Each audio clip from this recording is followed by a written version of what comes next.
आज की वीडियो बहुत इंटरेस्टिंग होने वाली है। उसकी वजह यह है कि हम एंडिंग पर जा रहे हैं। जो है हमारा इस सीरीज़ का अख्ताम हो रहा है, जो कि क्वांटिटी सर्वेइंग की सीरीज़ है। क्वांटिटी सर्वेइंग से मुराद जो क्वांटिटी सर्वे तो बहुत बड़ा एक शोबा है। मतलब जो हम बिल बनाना सीख रहे थे ना, एक बिल को एक्सेल पे किस तरह से बनाते हैं, उसको सबमिट किस तरह करते हैं, उनके ट्यूटोरियल्स का अख्ताम होने जा रहा है। या हो सकता है इसके पीडीएफ के ऊपर एक वीडियो और बने तो बने, वरना हो सकता है ये लास्ट वीडियो हो। उसकी वजह ये है कि हमने इसके अंदर जिन जिन लोगों ने पिछले सारे पार्ट्स देखे हैं 1 to 5, 1 to 6 और 1 to 5 पार्ट्स देखे हुए हैं, उनको पता है कि पहले पहले हमने कौन कौन सी वीडियो बनाई थी। अच्छा, टाइम ज़ाया किए बगैर मैं आपसे ये कहना चाहूँगा कि चैनल को सब्सक्राइब कर दें ताकि तमाम नई आने वाली वीडियोस आप तक पहुँच सकें, और जो है आपको नई नई चीज़ें और नई नई स्किल सीखने को मिल सके हमारे चैनल से, ठीक है। अच्छा, पहले हमने इसमें सबसे पहले हमने कंक्रीट निकाली थी, फिर हमने प्लास्टर निकाला था, फिर हमने पेंट निकाला था। उन सब का तरीका पीछे बताया जा चुका है। कल हमने स्टील निकाला था कि स्टील किस तरह से निकालते हैं। इसके अंदर ये देखें, ये जो है इसके अंदर स्टील निकला हुआ है, ठीक है। ओ सॉरी, ये नहीं निकला हुआ, वो और जगह पे निकला हुआ था। खैर, मैंने पिछली वीडियो के अंदर बताया कि स्टील किस तरह से निकालना है। फॉर्मवर्क निकला हुआ है, जो है कंक्रीट निकली हुई है, पेंट निकल गया, स्टील निकल गया। अब हमने करना क्या है, हमने करना ये है कि अब इसका फाइनल बिल बनाना है, ठीक है। हमने बिल सबमिट करवाना है। देखिए, इसमें 3 चीज़ें होती हैं, ठीक है। याद रखिएगा, इसमें 3 चीज़ें होती हैं। एक तो मेजरमेंट शीट्स, ठीक है, ये मेजरमेंट्स लिखा हुआ है, ठीक है। एक मेजरमेंट शीट है, एक एब्स्ट्रैक्ट, ठीक है। What is abstract? The abstract is this के जिसके अंदर आप अपने इसको बोलते हैं खुलासा। एब्स्ट्रैक्ट उर्दू में खुलासा पूरे काम का। एक आपने एब्स्ट्रैक्ट बनाना है, उसका मतलब ये है कि ऑन कंस्ट्रक्शन इंजीनियरिंग के ऊपर सेम इसी तरह से आपने इसकी सॉरी हेडिंग दे देनी है, और लेबर शीट वगैरह, इंटर्म पेमेंट सेम सेम उसी तरह से जैसे पहली शीट के अंदर लिखा हुआ है वैसे लिखना है। मेन इसके अंदर काम क्या है कि एक मुख्तसर सा खुलासा आपने कंपनी को देना है। इसके अंदर जो मेजरमेंट शीट थी, इसके अंदर तो सीधा सीधा इसके अंदर तो हमने डिटेल के अंदर पैमाइशें लिखी हुई हैं, ठीक है। ये कंक्रीट की पैमाइश आ गई डिटेल में, ये फॉर्मवर्क की मेजरमेंट आ गई डिटेल में।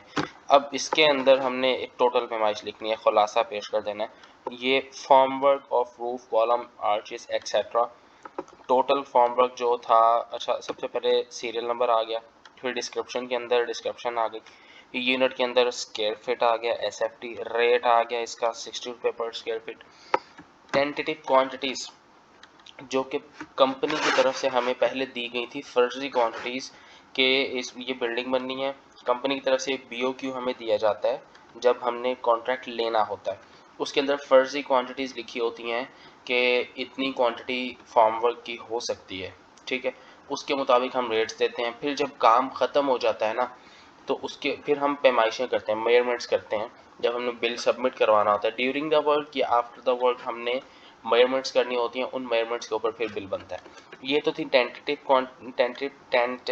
क्वांटिटीज़ जो कि फर्जी क्वांटिटीज़ कहलाती हैं, जो कंपनी की तरफ से पहले हमें दी गई थी, जिनकी तरफ देख के हमने बीओक्यू को फिल किया था, कॉन्ट्रैक्ट लिया था।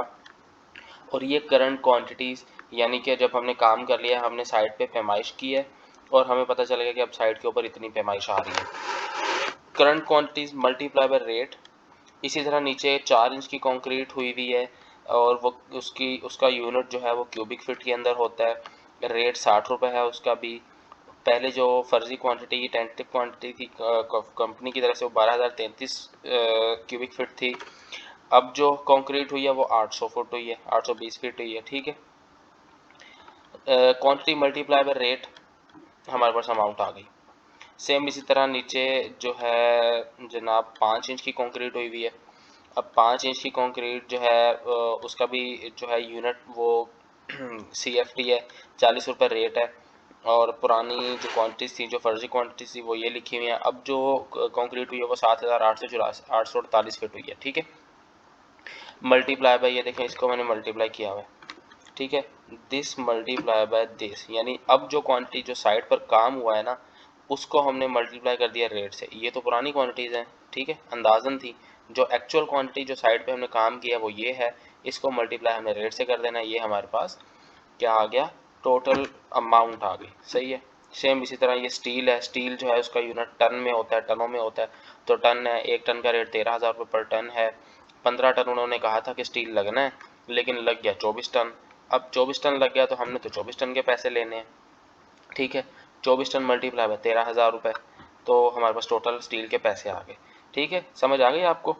ये डिस्क्रिप्शन है, ये सीरियल नंबर है, डिस्क्रिप्शन है, यूनिट है, यूनिट के अंदर SFT और CFT और टन्स आ जाते हैं, रेट है, तमाम चीज़ों के रेट लिखे हुए हैं। फर्जी क्वांटिटीज़ जो कि फैक्ट्री ने कहा था कि जी इतनी क्वांटिटी लगेगी बिल्डिंग के अंदर, ये है जी करंट क्वांटिटी। करंट क्वांटिटी मतलब जो क्वांटिटी हमने बिल्डिंग में लगाई, हमने बिल्डिंग बनाई, लगनी ये चाहिए थी, उन्होंने कहा था अंदाज़न ये लगेगी, लेकिन जो काम किया उसके बाद पता चला कि पैमाइश की तो ये क्वांटिटीज़ हैं, तो ये क्वांटिटीज लगी, पैसे ये बन गए इनके, ठीक है। अब इनके अंदर ये देखें जनाब, हमने इनको सबको प्लस कर लिया, टोटल ये हमारा बिल आ गया, ठीक है। ये फॉर्मवर्क के पैसे हो गए, ये कंक्रीट के हो गए, ये भी कंक्रीट के हो गए, ये स्टील के हो गए, इन सबको प्लस किया तो 19,81,237.40 रुपये का बिल बन गया, ठीक है।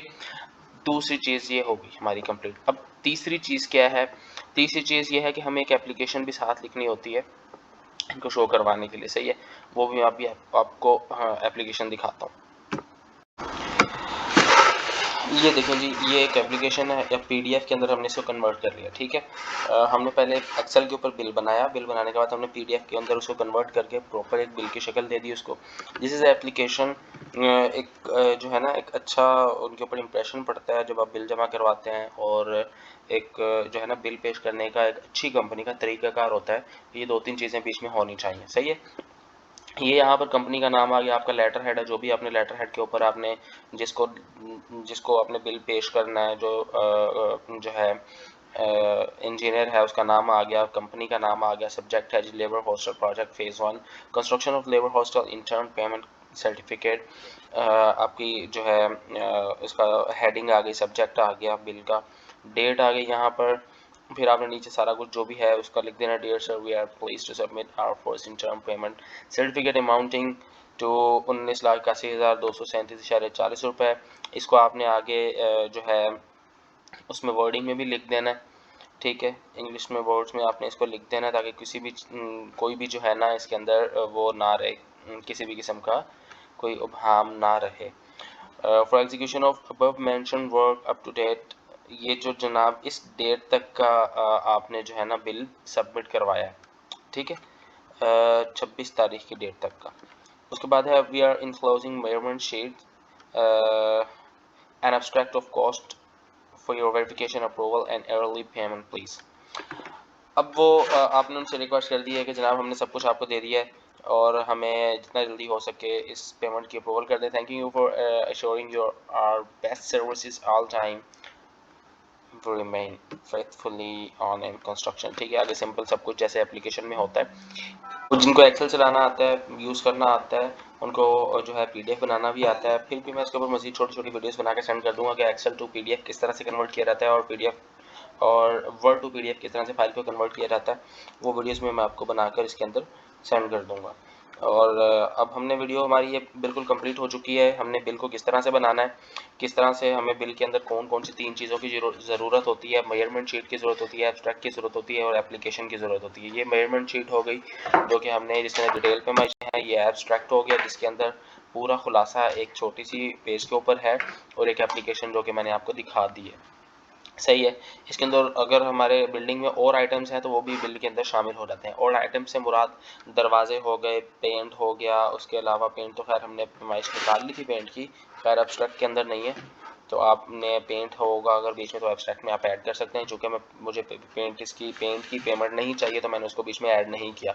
जो से भी आइटम्स हैं आप उनको एब्स्ट्रैक्ट के अंदर ऐड करके, मेजरमेंट शीट्स के अंदर ऐड करके आप बिल को जो है वो क्लेम कर सकते हैं। उम्मीद करता हूँ आपको वीडियो अच्छी लगी होगी और आपको पसंद आई होगी। इस वीडियो से आपको कुछ सीखने को मिला होगा। तो काइंडली चैनल को सब्सक्राइब कर दीजिएगा।